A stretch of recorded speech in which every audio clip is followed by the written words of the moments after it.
श्री स्वामी समर्थ सर्वांना. कशा आहात सगळे? मजेत ना? स्वागत आहे माझ्या मिनी ब्लॉगमध्ये. गणेश चतुर्थीच्या सर्वांना हार्दिक शुभेच्छा. आम्ही घरातलं डेकोरेशन करून गणपती बाप्पांना आणण्यासाठी गेलो होतो मार्केटमध्ये खूप गर्दी होती आणि स्टॉलही खूप लागले होते. आम्ही आदल्या दिवशीच गणपतीची मूर्ती ही बुक करून ठेवलेली होती आणि दुसऱ्या दिवशी जाऊन फक्त आणायची होती ती. आम्ही इथे गणपती बाप्पांची मूर्ती घेतली आणि घरी जाण्यासाठी रवाना झालो. इथे सर्वांमध्ये खूप उत्साह होता गणपती बाप्पांच्या आगमनाचा आणि आमच्या चेहऱ्यावरील आनंद तुम्ही बघू शकता.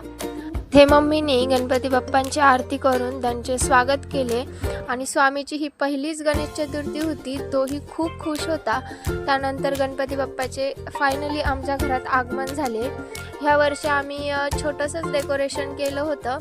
आम्ही दरवर्षी मोठं डेकोरेशन करतो, पण ह्यावेळेस स्वामीमुळे आम्ही एक छोटंच डेकोरेशन केलं.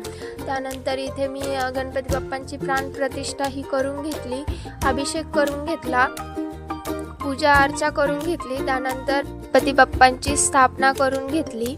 इथे मी आपल्या देवघरातील गणपती बाप्पांची मूर्ती त्याचा अभिषेक करून घेतला आणि त्यांची देखील गणपती बाप्पांच्या मूर्ती पुढे त्यांची देखील मी स्थापना करून घेतली. इथे कलश मांडून दीप प्रज्वलन करून आणि जे काही पूजेचं सामान आहे ते सर्व मी व्यवस्थित मांडून गणपती बाप्पांची स्थापनाही करून घेतली. असे काही दिसत होते आमच्या घरातील गणपती बाप्पा.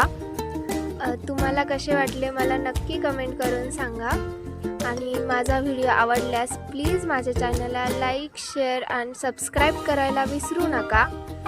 भेटूयात पुढच्या ब्लॉगमध्ये. श्री स्वामी समर्थ.